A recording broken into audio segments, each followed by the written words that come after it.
Good morning વિદ્યાર્થી મિત્રો. આજે આપણે ઈબીસીમાં યુનિટ 3ની અંદર determination of total cost of the electricity of the building complex આ ટોપિક વિશે ભણવાનું છે. હવે આ ટોપિકમાં છે શું કે ભાઈ કોઈ બિલ્ડિંગ કોમ્પ્લેક્સ છે બરાબર, એની અંદર આપણે ઇલેક્ટ્રિફિકેશન કરીએ છીએ, એનો ટોટલ કોસ્ટ છે એ કઈ રીતે ગણી શકાય, રાઈટ. એટલે કે કોઈ બી કોમ્પ્લેક્સ છે, કોઈ મલ્ટી સ્ટોરી બિલ્ડિંગ છે, રાઈટ, એની અંદર આપણે ટોટલી આપણે જે બી કોસ્ટ છે ઇલેક્ટ્રિફિકેશનનો એ કઈ રીતે ગણી શકાય, રાઈટ. તો હવે આ જે બી કોસ્ટ આવશે ટોટલ કોસ્ટ એને આપણે 8 ભાગમાં ડિવિઝન કર્યું છે, રાઈટ. તો એમાં પહેલો ભાગ છે આપણો કોન્ટિજન્સી છે, રાઈટ. તો હવે કોન્ટિજન્સી એટલે શું અને આ કોન્ટિજન્સીમાં આપણે કયા કયા મુદ્દા, એટલે કે આ કોન્ટિજન્સી છે એની અંદર આપણે કયા કયા ટોપિક્સ છે એમાં જે કોસ્ટ આવે એનો આપણે અંદર સમાવેશ કરી શકાય. ભાઈ કોન્ટિજન્સી છે એની અંદર એવા કોસ્ટનો સમાવેશ કરીશું કે જે આપણે ઇમરજન્સીમાં હોય. લાઈક તરીકે આપણે એક મુદ્દો લખીએ તો લખી શકાય ધ એડિશનલ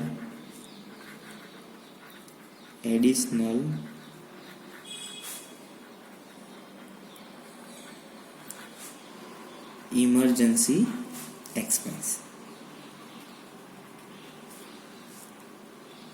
રાઈટ, બરોબર.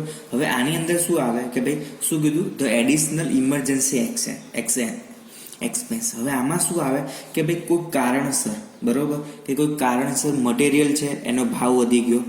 ફોર એક્ઝામ્પલ તરીકે આની અંદર આપણે એવું લખી શકીએ કે due to sum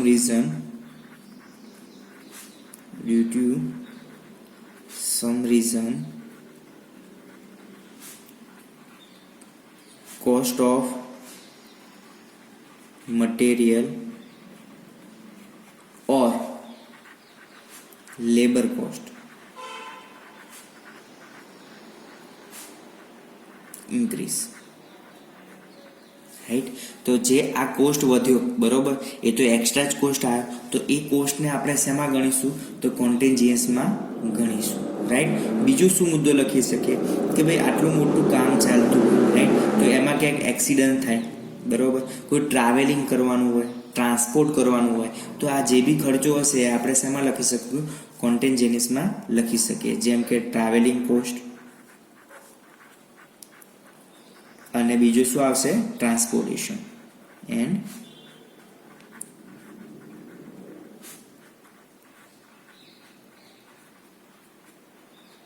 station are called contingency, બરોબર. કે ભાઈ એડિશનલ જે ઇમરજન્સી એક્સપેન્સ છે જેવા કે ભાઈ cost of material labour increase થઈ ગયું, બરોબર, ટ્રાવેલિંગ છે, ટ્રાન્સપોર્ટેશન છે, આ બધો જે કોસ્ટ આવશે એને આપણે શું કહીશું કન્ટેન્જિનિયસ કોસ્ટ કહીશું, બરોબર. હવે આ કન્ટેન્જિનિયસ કોસ્ટ છે એ આખા ટોટલ કમ્પ્લીટ પ્રોજેક્ટ દરમિયાન આવશે. કે ભાઈ આખો પ્રોજેક્ટ છે, કોઈ મલ્ટી સ્ટોરી બિલ્ડિંગ બનાવે છે કે કોઈ કોમ્પ્લેક્સ બનાવીએ છીએ, એમાં પહેલેથી લઈને છેલ્લે સુધી કોઈ બી જગ્યાએ જે આ ઇમરજન્સી કોસ્ટ આવશે એ આપણે અહીંયા ગણીશું, રાઈટ. હવે આ ઇમરજન્સી કોસ્ટ છે એ કેટલો હશે 3% to 5% of the material cost,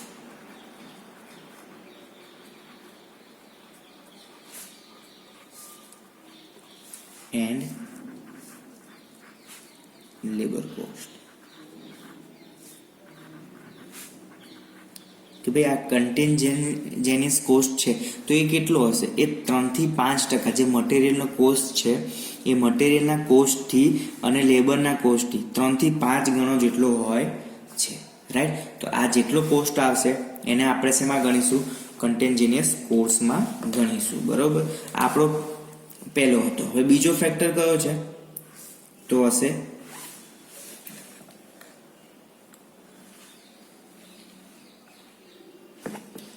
બીજો છે આપણો overhead charges. Overhead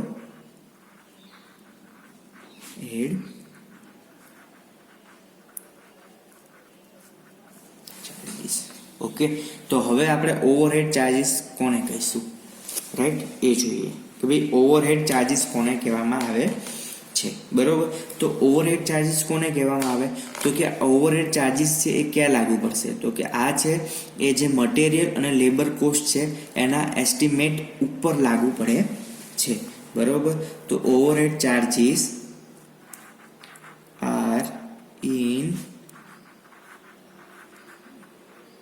addition to estimated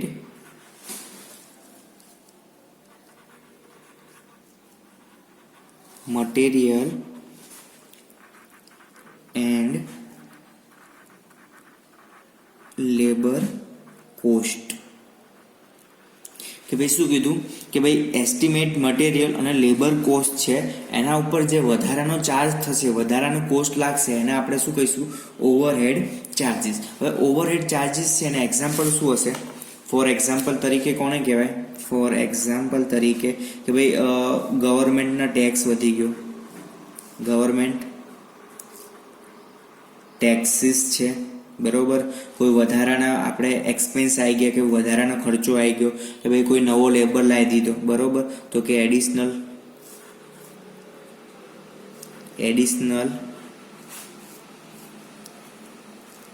expenses on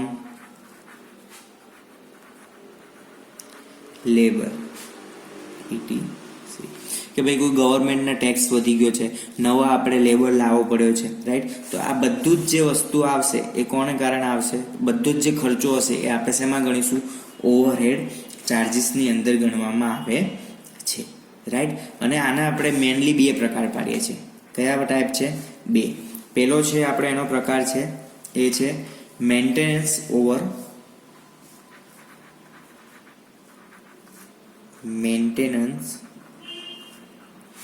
overhead charges, right. અને આપણે એનો બીજો પ્રકાર પાડીશું એડમિનિસ્ટ્રેટિવ ઓવરહેડ ચાર્જીસ, રાઈટ. હવે ઓવરહેડ એટલે શું કીધું કે ભાઈ કોઈ બી છે એસ્ટિમેટેડ મટીરિયલ છે, લેબર કોસ્ટ છે, એની અંદર જે વધારાનો ખર્ચો આવશે એ આપણે શું ગણીશું, ઓવરહેડ ચાર્જીસ ગણીશું. જેમ કે ભાઈ ગવર્મેન્ટ ટેક્સીસ આવી ગયું, બરોબર, કોઈ નવો લેબર લાવી ગયો આપણે, બરોબર, કોઈ છે કોઈ કામ છે એના સર્વિસ ચાર્જીસ વધી ગયા, બરોબર. આપણે હવે આખું પ્રોજેક્ટ કરે છે તો એને એડવર્ટાઇઝમેન્ટ હશે, રાઈટ. આમાં આપણે એવું બી લખી શકીએ કોઈ વસ્તુ છે એને એડવર્ટાઇઝમેન્ટ કરવાનું છે કે ભાઈ એડવર્ટાઇઝમેન્ટ આપીશું તો જ આપણું એ સેલ થશે ને, એડવર્ટાઇઝમેન્ટ છે, બરોબર. કે ભાઈ વસ્તુ છે એમાં આપણે ઇન્સ્યોરન્સ લીધો છે, બરોબર. તો આ બધી જ વસ્તુ શેમાં આવશે, ઓવરહેડ ચાર્જીસની અંદર ગણાશે, રાઈટ. એને આપણે મેઇનલી બે પ્રકાર પાડ્યા, મેન્ટેનન્સ ઓવરહેડ ચાર્જીસ અને એડમિનિસ્ટ્રેટેડ ઓવરહેડ ચાર્જીસ. બરોબર, હવે આપણે મેન્ટેનન્સ ઓવરહેડ ચાર્જીસ કોને કહેવામાં આવે છે એ જોઈએ. બરોબર, હવે મેન્ટેનન્સ એટલે શું કે ભાઈ આપણે પાણીની જરૂર પડશે, રાઈટ. ત્યાં શું જરૂર પડશે, કોઈ બી આવડું મોટું સાઇટ જોઈએ છે તો આપણે ઇલેક્ટ્રિસિટીની જરૂર પડશે, બરોબર. તો ઇલેક્ટ્રિસિટી હશે એનો ચાર્જીસ હશે, બરોબર. નવા ઇન્સ્ટ્રુમેન્ટ લાવવાના છે, હવે આ ઇન્સ્ટ્રુમેન્ટ બગડી ગયું છે તો એને આપણે આમાં શું કહેવાય, મેન્ટેનન્સ ચાર્જીસ છે. આનો મેન્ટેનન્સ ચાર્જ છે ઇન્સ્ટ્રુમેન્ટનો મેન્ટેનન્સ ચાર્જ છે, બરોબર. કોઈ બી ઇક્વિપમેન્ટ લાવ્યા છે એનો ડિપ્રિસિએશન એટલે કે જે નવું હોય છે જૂનું થાય છે એટલે એમાં જે ઘટાડો આવે એને શું કહેવાય, ડિપ્રિસિએશન. તો એ ડિપ્રિસિએશન ચાર્જીસ હશે,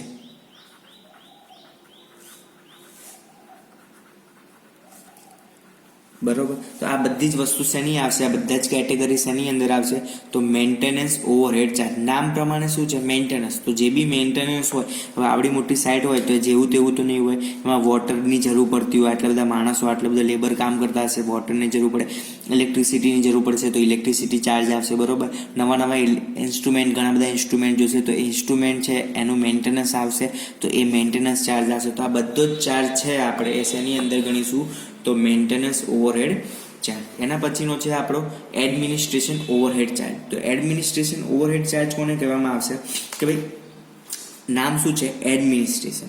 એડમિનિસ્ટ્રેશન એટલે શું, કે ભાઈ આખું જે વસ્તુ છે એની લેખાજોખા જે રાખે એને એડમિનિસ્ટ્રેશન ડિપાર્ટમેન્ટ કહેવાય. કે જ્યાંથી પરચેસ થાય, કોઈ બી વસ્તુ પરચેસ કરવું હોય તો ક્યાંથી ઓર્ડર ફાટે, તો કે એડમિનિસ્ટ્રેશનમાંથી. બરોબર. કોઈ બી વસ્તુ સેલ કરવાની છે, રાઈટ, કોઈ બી વસ્તુ આપણું એકાઉન્ટ સેક્શન છે, તો આ બધા ડિપાર્ટમેન્ટ ક્યાં આવશે, એડમિનિસ્ટ્રેશનમાં. બરોબર. જેમ કે કોઈ વસ્તુ છે એનું પરચેસ કરવું છે આપણે, કે એનું સેલ કરવું છે, બરોબર, અકાઉન્ટ સેક્શન છે.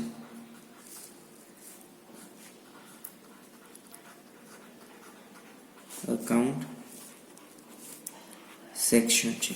આ બધું જ વસ્તુ ક્યાં આવશે, તો કે એડમિનિસ્ટ્રેશન ડિપાર્ટમેન્ટની અંદર આવશે. હવે બીજું વસ્તુ શું એડમિનિસ્ટ્રેશન ડિપાર્ટમેન્ટ આવશે, તો ભાઈ આની અંદર શું હોય, ઓફિસ હોય, હે ઓફિસ છે, તો ઓફિસની અંદર શું હોય, તો કે ઘણી બધી વસ્તુ છે, જેમ કે ઓફિસનું ફર્નિચર છે. હવે તો કોઈ તમે ફ્લેટ બનતા હશે, રાઈટ, તો ફ્લેટની અંદર તમે જુઓ છો કે એનું એક સેમ્પલ હાઉસ રેડી હોય, તો એ સેમ્પલ હાઉસની અંદર શું હશે, એક એડમિનિસ્ટ્રેશન ઓફિસ હશે. તો એક એડમિનિસ્ટ્રેશન ઓફિસની અંદર અલગ અલગ ઘણી બધી જ પ્રકારની ફેસિલિટી હશે, જેમ કે સોફાઓ હશે, રાઈટ, ટેબલ હશે, રાઈટ, કોમ્પ્યુટર ટેબલ હશે, એ બધા જ ઇક્વિપમેન્ટ હશે. તો આ બધા જ ઇક્વિપમેન્ટનો ખર્ચ કોની અંદર હશે, એડમિનિસ્ટ્રેશન ચાર્જની અંદર તમે લખી શકો. A to Z તમે ગમે બી તમને યાદ આવે એ વસ્તુ તમે આની અંદર લખી શકો. બીજું શું હોય, ઓફિસની અંદર સ્ટેશનરી હશે, તો સ્ટેશનરી ચાર્જ. કોઈ ગેસ્ટ આવશે એને આપણે સ્ટે કરવાનું હોય, બરોબર. બીજું શું આવશે, કે ભાઈ payment of commission on cell. બરોબર. એટલે કે કોઈ મટીરિયલ છે એને મોકલવાનું છે,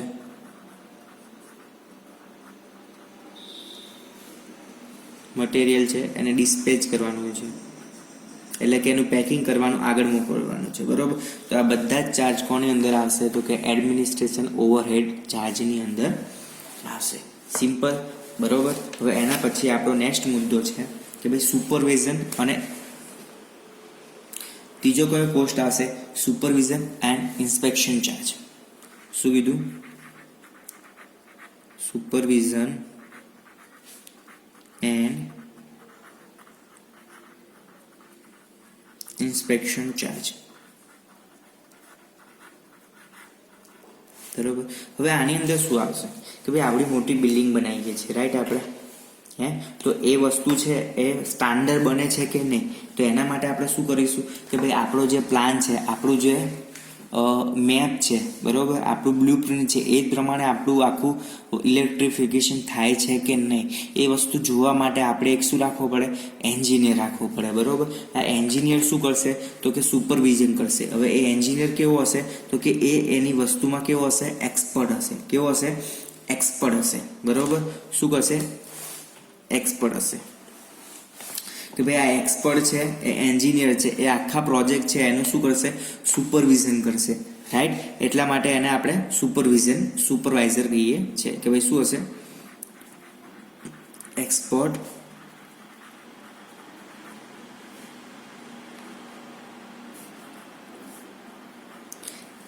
એન્જિનિયર હશે. એ શું કરશે, આખો જે પ્રોજેક્ટ છે એનું શું કરશે, ઇન્સ્પેક્શન કરશે અને સુપરવિઝન કરશે, રાઈટ. હવે આ વસ્તુ છે એ સુપરવિઝન અને ઇન્સ્પેક્શન કરે છે, તો આને આપણે શું આપવું પડે, લેબર આપવું પડે, રાઈટ. તો આનો જે ચાર્જ છે એ કેટલો હોય છે, આખો જે પ્રોજેક્ટ હોય એના 1% ટુ 1.5% જેટલો ચાર્જ લે. કારણ કે 1 લાખનો પ્રોજેક્ટ છે, તો આને સુપરવિઝન કરવા માટે આ એન્જિનિયરને આપણે કેટલા આપવા પડે, 10,000 રૂપિયા, એટલે કે 1% રૂપિયા આપવા પડે. તો આ 1% જે કોસ્ટ થયો એ આપણે શેની અંદર ગણીશું, સુપરવિઝન અને ઇન્સ્પેક્શન ચાર્જની અંદર આપણે કાઉન્ટ કરીશું, રાઈટ.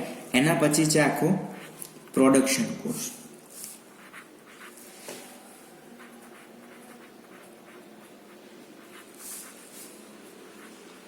કે ભાઈ પ્રોડક્શન કોસ્ટ કોને કહેવામાં આવે છે. હવે પ્રોડક્શન કોસ્ટ કોને કહેવામાં આવે તો કે પ્રોડક્શન એટલે શું તો કે ભાઈ આખો જે પ્રોજેક્ટ છે બરોબર એમાં મટીરિયલનો કોસ્ટ બરોબર, પછી આ કામ કરવાવાળા મજૂરનો કોસ્ટ બરોબર, પછી આ એડમિનિસ્ટ્રેશન ઓવરહેડ ચાર્જીસ આ બધાને ભેગું કરો અને સરવાળો કરો એટલે આપણે શું મળે પ્રોડક્શન કોસ્ટ મળે છે. કે ભાઈ પ્રોડક્શન કોસ્ટ બરાબર શું થાય તો કે આપણે જે મટીરિયલ વાપર્યું છે cost of material plus labour cost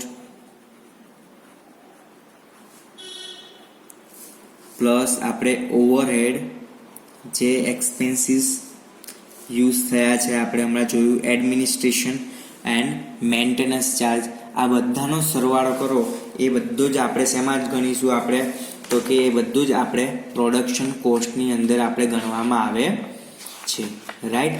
હવે એના પછી આપણો પાંચમો મુદ્દો છે કે એના પછી આપણો પાંચમો ટોપિક છે પ્રોફિટ. શું છે પાંચમો મુદ્દો છે આપણો પ્રોફિટ.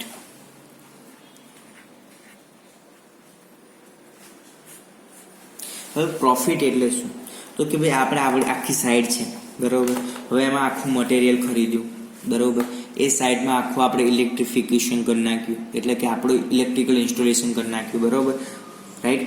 અને આપણો જે પ્રોડક્શન ચાર્જ બધો ચાર્જ અંદર લાગ્યો. હવે એનો આખો લેબર કોસ્ટ છે કે ભાઈ આખો આપણે સાઈડ છે એનું ઇલેક્ટ્રિફિકેશન કર્યું અને આપણે એની અંદર જે મટીરિયલને જે પ્રોડક્શનનો ખર્ચ છે એ 5 લાખ રૂપિયા છે. એટલે મીન્સ કે આપણે આ સાઇટની અંદર 5 લાખ રૂપિયાનું રોકાણ કર્યું છે બરોબર. અને જ્યારે એ વેચાય છે બરોબર ત્યારે એની અંદર બરોબર કે ભાઈ આપણે આની અંદર કેટલું 5 લાખ રૂપિયાનું ઇન્વેસ્ટમેન્ટ કર્યું છે બરોબર. હવે એ સાઇટ બની જશે બરોબર, પછી એનું વેચાણ થશે બરોબર, અને વેચાણ થયા પછી એ આપણે 10 લાખ રૂપિયા આપશે. એટલે એનો મતલબ કે જે આપણે 5 લાખ રૂપિયા એક્સ્ટ્રા મળ્યા એને શું કહેવાય ઇન્વેસ્ટમેન્ટ ઉપરાંત જે રકમ આપણે પ્રાપ્ત થાય છે એને આપણે શું કહીશું પ્રોફિટ. રાઈટ. કે ભાઈ પ્રોફિટ કેટલો હોય છે કે ભાઈ કે profit calculated on the basic of the total investment.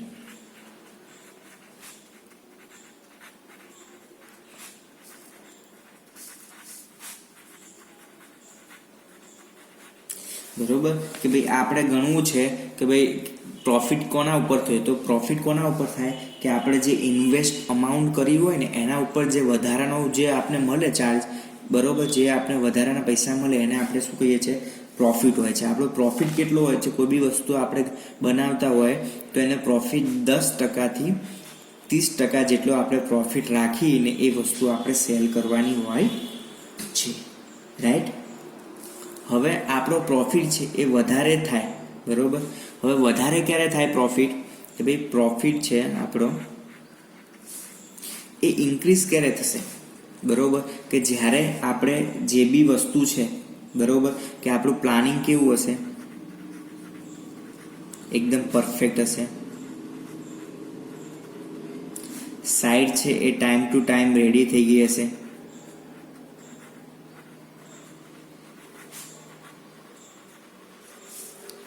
બરોબર કે ભાઈ આમાં કેવું હશે બધું જ જે લેબર છે એ બધા કેવા હશે ઇફિશિયન્ટ હશે બરોબર, રાઈટ. અને આપણું જે પ્રોજેક્ટ છે એ ટાઈમે પૂરો થયો હશે. પ્રોજેક્ટ છે એ ક્યારે પત્યો હશે પ્રોજેક્ટ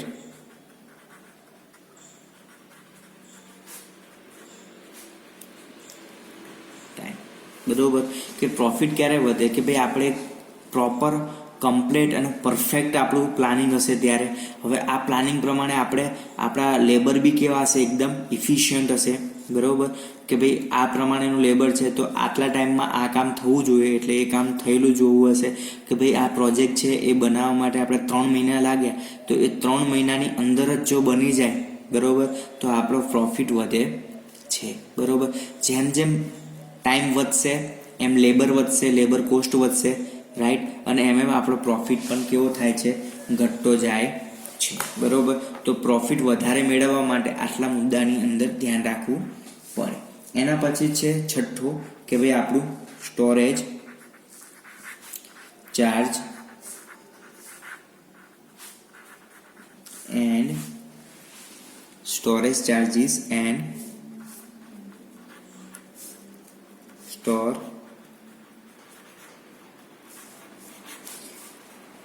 એક્સપેન્સીસ, બરોબર. કે ભાઈ આ પોઈન્ટ છે એની અંદર શું આવશે કે ભાઈ આવડી મોટી સાઈડ છે, બરોબર, કે ભાઈ 3 સ્ટોરી બિલ્ડિંગ બનાવીએ છીએ કે 3 માળની બિલ્ડિંગ બનાવીએ છીએ, રાઈટ. તો હવે આપણે એવું તો નહીં હોય કે ભાઈ દર મહિને આપણે મટીરિયલ ખરીદીએ, ના, કે ભાઈ આવડી મોટી વસ્તુ કરતા હોય તો આપણે એક હંગાતે જ મટીરિયલ ખરીદી દઈશું, તો જ આપણે એ મટીરિયલ આપણા બજેટ પ્રમાણે મળશે, રાઈટ, અને એમાં આપણે સસ્તું મળશે, રાઈટ. તો હવે મટીરિયલ ખરીદી લીધું છે એટલે કે એનો સ્ટોર કરવો પડશે. હવે સ્ટોરેજ કરવા માટે આપણે કોઈક જગ્યા તો હશે, બરોબર. તો આ સ્ટોરેજ કરવા માટે જે જગ્યા હશે, બરોબર, તો એ જગ્યા બનાવવા માટેનો ખર્ચો લાગશે, બરોબર.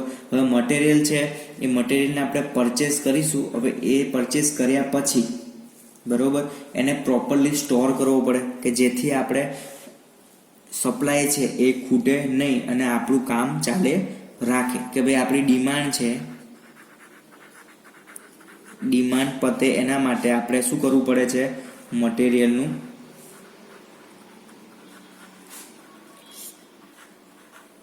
સ્ટોરેજ કરવું પડે છે. શું કરવું પડે છે, સ્ટોરેજ કરવું પડે છે, જેથી આપણું સપ્લાય છે કેવો રહે, સપ્લાય છે કેવો રહે,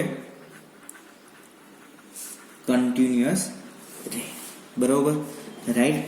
હવે શું છે કે ભાઈ હવે સ્ટોરેજ કરવો છે, બરોબર. તો સ્ટોરેજ કરવા માટે આપણા જોડે શું જોઈશે, તો કે એક તો ટ્રાન્સપોર્ટેશન જોઈશે,